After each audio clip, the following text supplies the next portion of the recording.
রে মেরা নেরা ফুটে রে ঢোলা মারি ছাতি ঢুকে মারা ঝোলা ফুটে ঢোলা। চোখটা এবং কানটা পুরো টেনে নিয়েছে সায়ন্তনী। দারুণ দারুণ পারফর্ম করতে আসছে দক্ষিণ 24 পরগনা সুভাষ গ্রামের গীতশ্রী। ওরে ঢোলা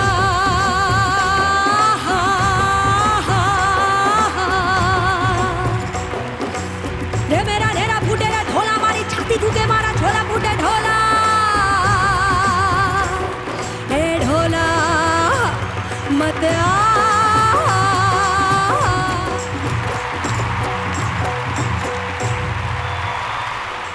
একটা জোরে হাততালি চাইবো এনার জন্য। अब्दुल रशीद भाई,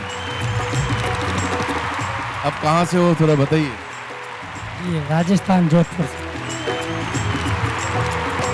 তার জোরে হাততালি গীতশ্রীর জন্য এবং দুটো ভয়েস একসঙ্গে এইভাবে কন্ট্রোল করা কি করে করলি বলতো?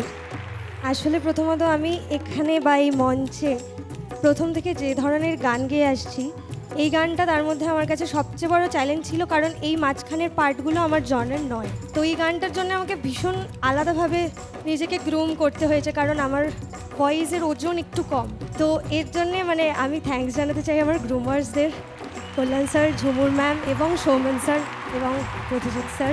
ওনারা আমাকে যেভাবে গাইড করেছেন এই ভয়েসটার জন্য, আমি যে এটা কী বড় একটা শিখেছি সেটা একমাত্র আমিই জানি। যেটা তুই নর্মাল যে গানটা ভয়েসের গাস তার থেকেও বেটার হয়ে গেছে। Excellent performance, God bless you. এরপর পারফর্ম করতে আসছে হাওড়া শালকিয়ার সায়ন্তনী।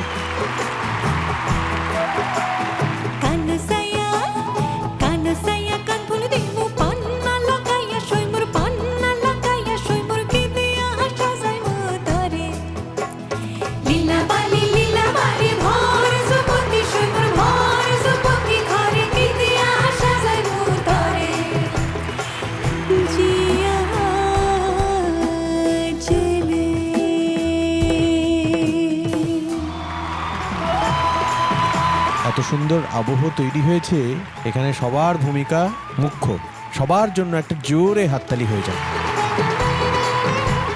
তার মধ্যেও চোখটা এবং কানটা পুরো টেনে নিয়েছে সায়ন্তনী, সেটা ওর গায়কির গুণ। আমি অবাক হয়ে মাঝে মাঝে ভাবি যে কোন চারজন ফাইনালে যাবে, আমি তো ভেবে উঠতে পারছি না। যারা যারা আছেন এখানে প্রত্যেকেই এ বলে আমায় দেখ, তো বলে আমায় দেখ। খুব ভালো হচ্ছে, আরো ভালো হোক, এটাই চাই। Thank you. সায়ন্তনীকে কিছু বলার আগে মিউজিশিয়ানসদের জন্য মানে কতবার কিভাবে আমরা নতুন নতুন ভাষা চিন্তা করে করে আমরা ক্লান্ত হয়ে গেছি। তোমরা যে কি করছো মানে ইটস অ্যাবসলিউটলি ম্যাজিক, বিউটিফুল। এত এত এত ভালো লেগেছে, একটা অসাধারণ প্রেজেন্টেশন। আর সায়ন্তনী ওয়াজ ফ্যান্টাস্টিক, বিউটিফুল, খুব ভালো লেগেছে। Thank you ma'am, thank you. এখানে এই গানটা এতটা সুন্দর হতো না যদি না আমরা এখানে এই যে চিন্টু আছে আমাদের, চিন্টু থ্যাংক ইউ। আমাদের প্রাজ্ঞ সোমনাথদা আছেন, এইদিকে বাবুদা তো আছেই, আর আজকে আমরা স্পেশাল গেস্ট হিসেবে একজনকে এখানে পেয়ে গেছি। স্যার আপনি যদি নামটা একটু বলে দেন। कलामंडलम गोपा कुमार।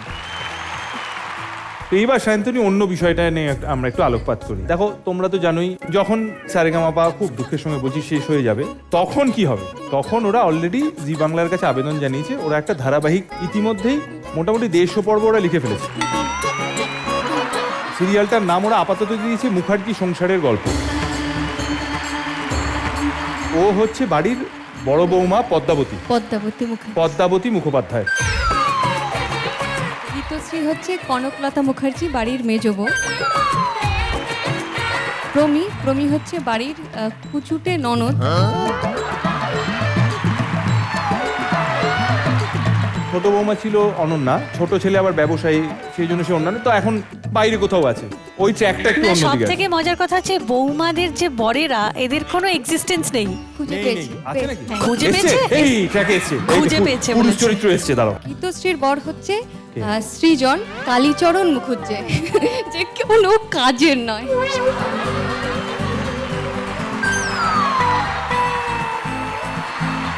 ইন্ট্রোডিউসিং বউয়ের ভয়ে ভীত কালীচরণ মুখোপাধ্যায়। কুসুমের কি হলো? কুসুমকে আমি চেষ্টা করেছি এবার, মানে সিদ্ধান্ত নিয়েছি ওর একটা বিয়ে দেবো। হ্যাঁ, জামাই আমি জামাইয়ের খোঁজ বেছেছি, পেয়েছিস? আমি খোঁজ করেছি। জামাই হচ্ছে আমাদের আয়ুষ, ওর নাম হচ্ছে পাঁচকড়ি চক্রবর্তী, যার একটি মুদির দোকান রয়েছে।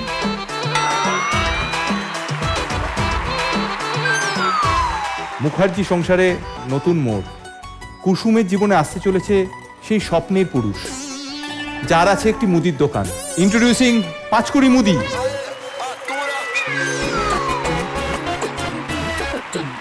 এর মধ্যে আমার ভাই এসছে এবার। ভাই এসে ও জুটিয়ে এনেছে। ভাই ভাই হচ্ছেন রানা। ওর নাম হচ্ছে মদন। কুসুমের জন্য পাত্র খুঁজেছি মদনকে। এক মিনিট দাঁড়া, আগে ওর পদবিটা বলে নে। খুব সাবধানে নাম বলবি পুরোটা। বন্দ্যোপাধ্যায়। মদনের প্রফেশন কি? আমার স্বামীর মতো, সে খালি বসে বসে খায় আর দিদির আদর খায়। এবার মদনের সাথে যদি বিয়ে হয় তাহলে কুসুমের সম্পত্তিটার কিছু ভাগ। এইবারে বড় বউ আর মেজ বউয়ে গন্ডগোল লাগবে, এবার আমি বুঝতে পেরেছি। কাহানি মে টুইস্ট। সমস্ত কিছুর মধ্যে বিশ্বপ্রিয়র কোনো চরিত্র নেই। না, আছে আছে আছে। আমাদের শাশুড়ি তো গত হয়েছে, এবার হচ্ছে শ্বশুর মশাই ফিরে এসছেন সুদূর ত্রিপুরা থেকে। তার সেখানে একটা বিয়েও রয়েছে। শ্বশুর মশাইয়ের নাম কি? দ্বারকানাথ মুখার্জি। প্রথম কথা হচ্ছে যে আমি আমার সম্পত্তি কাউকে দিচ্ছি না। তেরি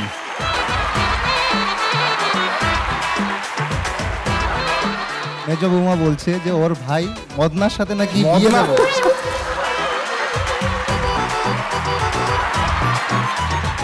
আমি একটু খোঁজ খবর করে দেখলাম এই মদনা নাকি অনেকদিন থেকে বিয়ে হচ্ছে না। তো এখন খোঁজ খবর করছি বিয়েটা কেন হচ্ছে না।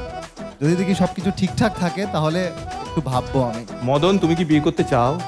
তার জন্য চোখ রাখতে হবে সানরাইজ জি বাংলার সারেগামাপার সঙ্গীতের সেরা মঞ্চ। ভাগ্যিস সঙ্গীতের সেরা মঞ্চটা বললো, নয়তো সবাই ভুলে গেছে। এরপর মঞ্চে আসছে হাওড়া আন্দুল থেকে সৃজন।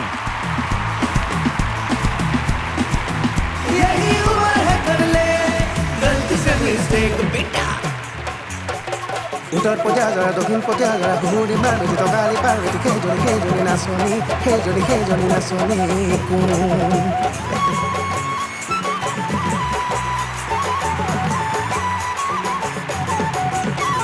দারুণ দারুণ। আর যুগলকে অনেকদিন পরে দেখে খুব ভালো লাগছে। কি অসাধারণ গাইলে যুগল।